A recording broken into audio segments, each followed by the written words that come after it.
Svetu tajnu ispovesti definiše pravoslavna liturgika kao tajnu pokajanja, kojom se čovjek čisti od grehova učinjenih posle krštenja. Ispovest je dakle sveštena radnja u kojoj sveštenik silom Duha Svetoga otpušta i razrešava hrišćanina od grehova, koje on ispovedi i za koje se kaje. To nije formalna uobičajena radnja, sa kojom bismo pripremili za dolazeći praznik ili da se samo pričestimo. To nije izolovana dužnost i obaveza ili potreba za psihološkim rasterećenjem. Ispovest uvijek treba da bude propraćena pokajanjem. Jedan svetogorski starac kaže, mnogi se ispovedaju, ali malo njih se kaje. Šta je pokajanje? Pokajanje je proces koji započinje duboko u nama, proces kajanja i tuge jer smo se udaljili od Boga. Pokajanje znači promjena našeg razmišljanja, našeg karaktera, obnavljanje morala i odbacivanje greha. Pokajanje znači ljubav prema vrlinama, dobročinstvo, želja, spremnost i jaka sklonost da se opet sjedinimo sa Hristom kroz blagodat Duha Svetoga. Pokajanje počinje u dubini srca i neizostavno kulminira u božanskoj svetoj tajni ispovesti. Ukoliko čovjek pokajanjem nije očistio, izbacio iz dubine svoga bića grehe prema bližnjima, niti uložio trud i ljubav da se postara o duhovnom zdravlju u Hristu, ne postoji način da se ostvari pomirenje Boga i njega.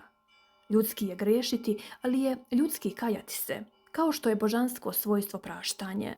To možemo vidjeti kroz službu crkve i njen bogoslužbeni deo, jer je tebi je svojstveno da nas miluješ i spasavaš, Bože naš. Sveti Vatikan Nikolaj kaže, pokajniku se otvaraju oči za 2 puta. Prvi za onaj koji im ide i drugi za onaj koji im treba da ide. Više je onih koji se kaju, no onih koji skreću svoje kolesnice na novi put. Njih je mnogo manje. Kažem vam, 2 hrabrosti potrebne su pokajniku, jednom hrabrošću da se zaplače nad starim putem i drugom da se obraduje novom. Šta je ispovest?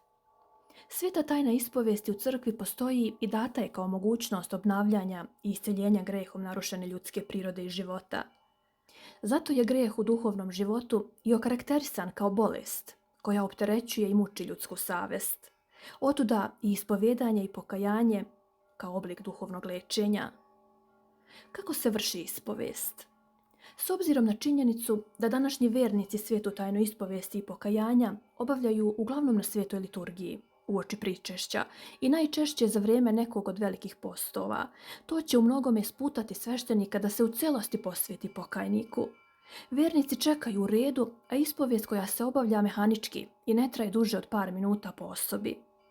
Kod ovakvog načina ispovedanja vernih, sa razlogom možemo postaviti nekoliko pitanja. Da li takvu praksu možemo nazvati svetom tajnom ispovesti?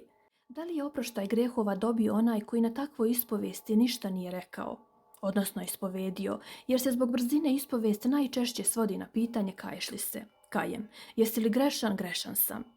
Sveštenik potom pročita razrešnu molitvu i opet se postavlja pitanje od čega je razrešio vernika ako ovaj nije ništa rekao. Pravilna ispovest se vrši u vrijeme kada nije bogosluženje, zbog toga da bi sveštenik mogao u potpunosti da se posveti razgovoru sa vernikom, a i onaj koji se ispovjeda da može da kaže sve za što se kaje.